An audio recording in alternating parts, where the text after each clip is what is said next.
Welcome to Pastor's Corner. This is episode number 20. I can't believe it. It's gone by so fast. I know.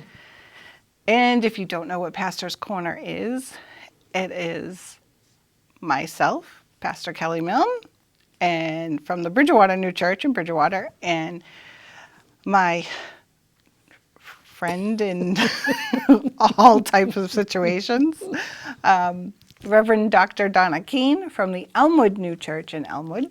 Right. And we take different topics and we give them a nice little pastoral twist. We've done everything from very serious, contemplative topics to probably what today is going to be. A little on the lighter side, maybe. I hope so. But, yeah. So, Super Bowl is Sunday. Today is Thursday. We tape on Thursdays. And we said, hey, why don't we talk about the Super Bowl? Yes. How are we going to tie in the Super Bowl to a pastoral twist? Well, I think you might be surprised. Yes. I do know that the Super Bowl, especially right now, for us here in New England, everyone is, I'm going to say, pleasantly surprised and glad that the Patriots are in the Super Bowl. They are playing the Seattle Seahawks. And I think it'll be a really interesting game. That's an interesting way of putting it. Yes. And we know how diehard sports fans in New England are. I haven't obviously experienced anywhere else in the country, but we're pretty diehard, and it's not just Massachusetts. It's all of New England claims the Patriots, hence New England Patriots. So we started thinking about this here and there, and we were thinking, wow, how many people, so here's our pastoral twist in this first part. How many people watch the Super Bowl? How many people go to church? And that was kind of maybe my first eye-awakening little tidbit of information. So I looked at 2025 statistics on how many people watched the Super Bowl. And it was 127.7 million. 127.7 million? Okay. I'm almost positive. Could have been 172. All right. One of those. Anyway. An exorbitant amount of people. If we had that many people going to church. Oh. Yeah. However, the average amount of adults who claimed that they attended church, 62 million in the United States. Yeah. I'm seeing a little, as a pastor,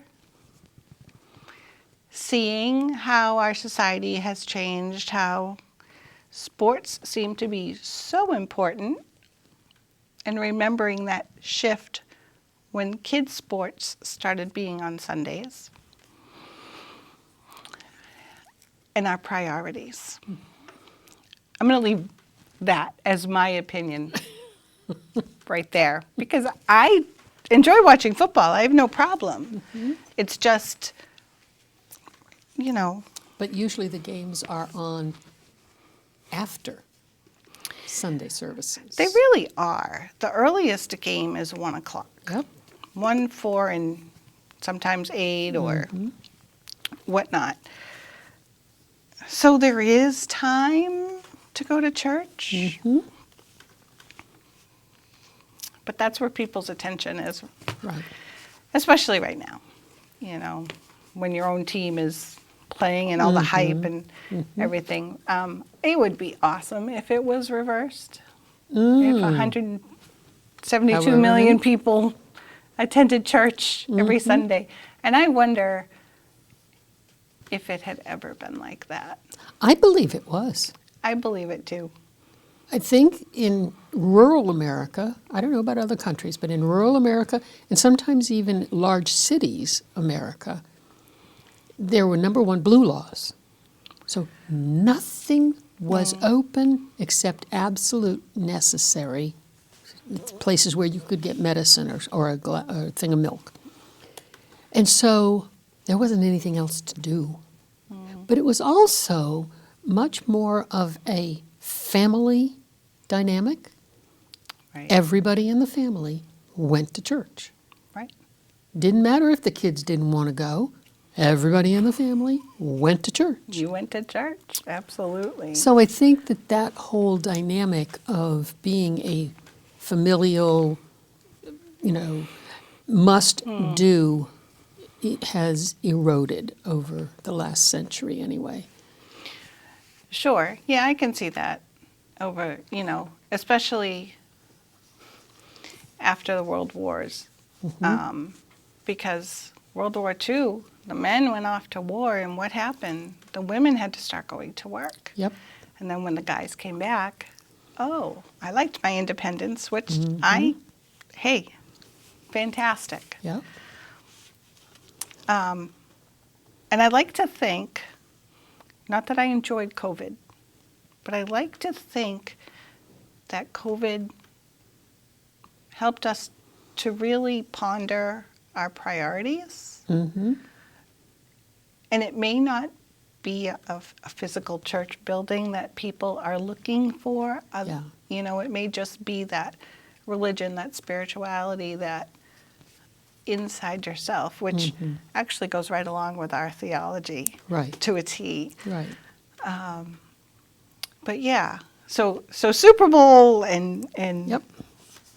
football being its own, dare I say, religion. Oh, I have a few statistics. Oh, do you? Yes. Football and religion share deep structural and emotional similarities, often functioning as a secular religion. Through intense devotion, ritualistic behavior, and community building. Both feature sacred spaces, the stadiums and the churches. Iconic figures, players and saints, and scheduled gatherings, game days and summer services that foster intense, passionate faith, loyalty, and a strong sense of identity. I actually considered wearing my Patriot sweatshirt. You totally could have. But if you look at it, break it down a little bit, there are rituals and symbols in both. The team face painting all over. Yep. Jerseys, yes. They sing chants, A little bit. MVP, just like churches do. We don't paste our faces, but we do have jerseys. We have singing, a lot of chanting. There's also sacred spaces and times. Stadiums are modern cathedrals, and game day is sacred. I agree with you. Often on Sunday, it's a sacred structural time for gathering. It's hierarchical. Teams have owners, coaches, and managers, just like religious leaders lead their congregations. They also have devotion and community. Both provide a sense of belonging to a tribe, fostering community, cooperation, and a collective identity. There is faith and sacrifice. Followers exhibit unwavering loyalty, persevering through, as in faith, both joyful wins and difficult losing sessions. And they both have passionate expressions. Football, like religion, evokes deep passion, emotional outbursts, and can even involve the scattering of ashes by devoted fans in stadiums. Interesting. Especially that last one. Yes, Scattering of of ashes. ashes. By devoted fans, offerings to their gods. Yes. We were joking when we were. started talking about this. Absolutely. And the more I looked into it, the more I realized that both of these iconic things in our culture actually have very similar parts and parcels of how people act and interact in community. Absolutely. Yeah. I mean, I was just trying to jot down, you know, what things you were saying, and it's like church. The one that church, struck me was church. the stadium as a cathedral. Sure. Yeah. And I mean, generally we don't tailgate in our church parking lot No. before the service. No. Not saying that we couldn't. No, but we have coffee hours after the service. We do. It's that joining together. It's that Taking food in as a part of a group, right. especially when we're doing communion.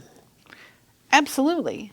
Yes. Absolutely. So the hot dog and the beer and the, you know, whatnot that you have at the tailgating or during the game, it's all wrapped in together. Yep. And I don't doubt that we could take almost any topic and relate it to religion. Yeah, Almost. almost. But this is quite interesting. Because I don't see the stadium as a modern cathedral, but once you mentioned it, it completely makes sense. I just don't know a cathedral that seats 65,000 people. I don't know, but that would be fun to preach to. Wouldn't it just? Preach with, preach at, preach to, minister unto. Preach in. Preach in, yeah. Wow. I always wanted to preach at Fenway Park. Oh, well, that's a lot of people. That's a lot of people. I think it's 34,000, something like that. That would be interesting. Yeah. Just sign me up. I've spoken in front of 400. Mm-hmm. It does something. It does. There's an energy, Yep. and we don't, I mean, obviously, football brings that energy. And church also brings that energy. Yes. It's that To that the- emotional tie To the true believers. that you were talking about. Mm-hmm. So let's come back in a moment and finish this discussion. Eagle 77, we have a visual. I joined the National Guard and never thought I'd be saving lives.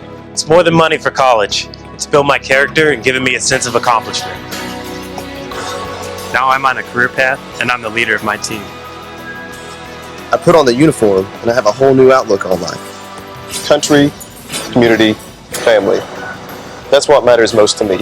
If that matters to you, go to 1-800-GO-GUARD.com. Welcome back. I hope you enjoyed the first segment. I'm not sure what to think still. Football and God and church, and it does go together in your wonderfully in-depth researched list of relating football and church. Yep. I didn't quite think of football. I didn't put them together. But I can certainly see the emotionalness of football Yeah. or any sport. Oh, yeah.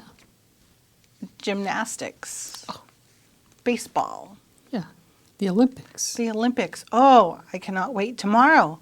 Although curling already started, and that's one of my favorites, but I haven't watched it yet. But yeah, the Olympics, different than football. So football brings together the United States, I would say, for the most part.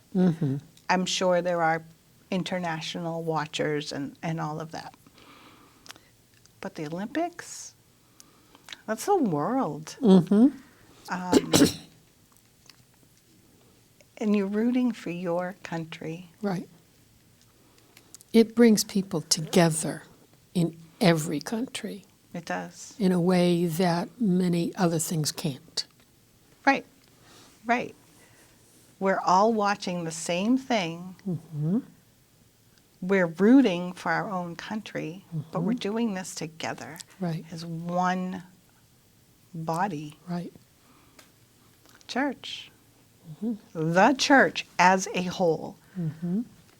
Doesn't matter the denomination, the belief. The church is rooting also for each person. Should be. But I think as a whole, whatever denomination, religion you ascribe to, or spirituality, you're rooting for good. The Olympics, you're rooting for good. Football, we're rooting for good. Now, we each have our own teams, but we're still rooting Yeah. for good. You also mentioned wins and losses. Yep. We all win together. The team wins together. The team loses together. Yep. And in a church, when somebody wins, has a positive, say a prayer was answered, healing, whatnot, everyone is thrilled. Yep. If they find out about it. You are so right. Because so many people have those experiences and never tell anybody. Yeah.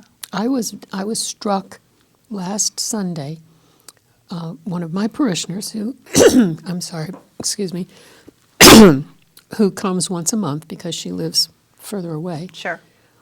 had not been able to come for 6 weeks because of the snow. And as she was leaving, she said, "Boy, this really filled my soul today." That was her last comment as she walked out the door.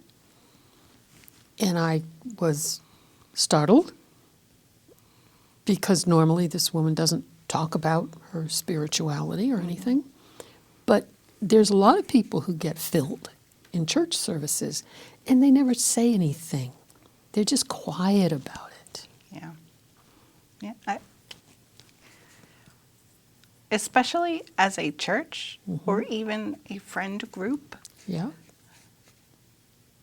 sharing the good, sharing the happy, the answered prayer allows everyone to rejoice together. True. And who's not happy at a birthday party or a wedding?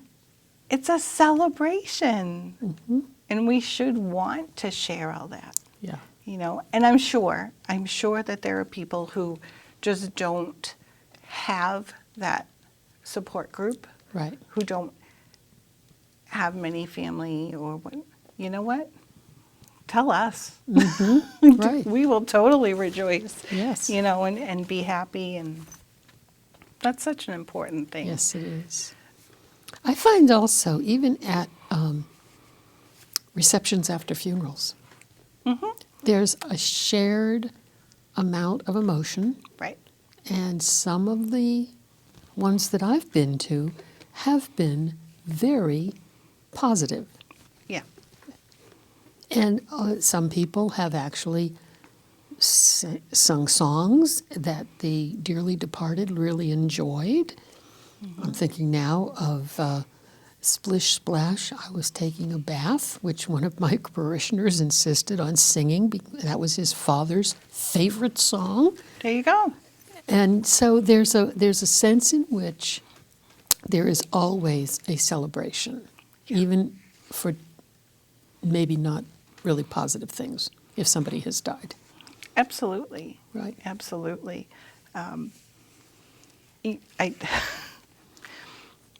As a pastor, there are many things that we have to do in the description of our position. And we all have strengths and weaknesses, just like everybody has in their jobs. Yeah. Just like maybe Drake May. He's the quarterback. He does his thing. Funerals are my thing. It's just, I know that I'm very comfortable. That's part of my calling. Today at lunch, the conversation started with somebody asking, so do all of you have your grave plots? I said, nope, no, I don't. Something to think about, yes, yeah, but no, I don't. And then, we went to, so-and-so died in February. Yeah, I got a lot of people who passed in February. Oh, no, this person passed. And I hope it wasn't all over my face, and I'm like, yeah? Yeah? How can I help you? What can we talk about? Odd, I know. But sometimes we can see, I know where the people are going. I see it bringing families together. It can also do the Yes, it opposite. can. It Yeah. can. But there is, I don't know, so there's some joy. And as a group, everyone can celebrate even at a funeral. Right. Yeah. And at the end of the Super Bowl, someone will be sad. Yeah. But you got to the Super Bowl. And we got to have a party. And we had snacks. And we watched the game. And we can do the same thing at church. Yeah. We have snacks. We do things together. We discuss and we talk and we listen and we fill each other. Right. One of our colleagues in a Boston church was telling me yesterday that he is promoting a Super Bowl party at the church, which will not include any alcohol, but it's also spelled S-O-U-P-E-R, Super Bowl party. Soup. They're having soup for dinner. I love it. Yeah. And then they're going to watch the Super Bowl Yes, together. right. And he said a lot of his parishioners don't have access to a television. Sure. So they're all coming to the church to watch the Super Bowl. How fantastic is that? Isn't that a neat idea? That is a great idea. Yeah. Wow. Next year, Patriots do it again. Yeah, there we go. We'll get together with Elmwood and we'll have a Super Bowl. That's great. That's good. And as pastors and ministers and leaders Yeah. of the church, we try to do things that build community not only in the church, Right, but in the community and, Yes. and to bring them in. So, right. just like sports do. That's funny. I never even thought about the Olympics being the same time as the Super Bowl. Yeah. But Actually, I would love to watch the Puppy Bowl. That's my favorite. the Puppy Bowl. It's on at 2 o'clock on Sunday. Oh, we have I a meeting. I know. I didn't want to have a meeting at 2, but we do. Well, we'll just have it on in the background. It's all right. I guess the whole maybe overarching tone of today, other than bringing some humor and, let's compare and contrast Super Bowl Yeah. and church and And I think one of the messages for us today is it's on Sunday at 6:30. You've got plenty of time to go to church. oh yeah, come on No, down. Don't forget about church. Right. You know, Right. if you really want to pray for the Patriots, then get into a community of believers and get them all to pray together. Why not? There's a lot of power in We prayer can- together. I have seen prayer work. It's amazing. Yes, it is. And we need to remember that with prayer, we must or should have the right intentions. Yes. I would certainly pray for the Patriots, and especially lack of injuries and, that they do their absolute best. Whoever does their best is going to win. And that's that. That's everywhere. That's everything. That's in our churches. But it just struck me that each individual football team has certain people that play a certain position, and they're very good at that position. But the team can't win unless they play together. Right. And I think that is true of churches as well. Everybody has their own thing that they do in a church. Right. We have in our church a fantastic sexton right now who happens to be a teenager. And yet the church is looking better than it ever has. Right. And who would have expected a teenager Right. to be that good a worker? And it's physical labor right now. It is. So everybody contributes to the church team, whatever they're best at. It's absolutely And true. that's the other Yeah. comparison between football and religion, Yeah. as far as churches are concerned, that I would draw very distinctly. Right. And I agree. And both of our churches are on the smaller side. Yes. Which is okay. Yeah. We are, my church, which I'm sure a lot of people know, we now have a thrift shop in Bridgewater, and we are teaching our young people about community and the importance, and they're finding that as we work together as a church, that we can help others. Right. So Yep. same type of churches, different Yep. different outputs. But unfortunately, we've got to wrap up our time. I think we could go another Went so fast. half hour or so. But yeah, no, I am thankful that we have made 20 episodes. I know.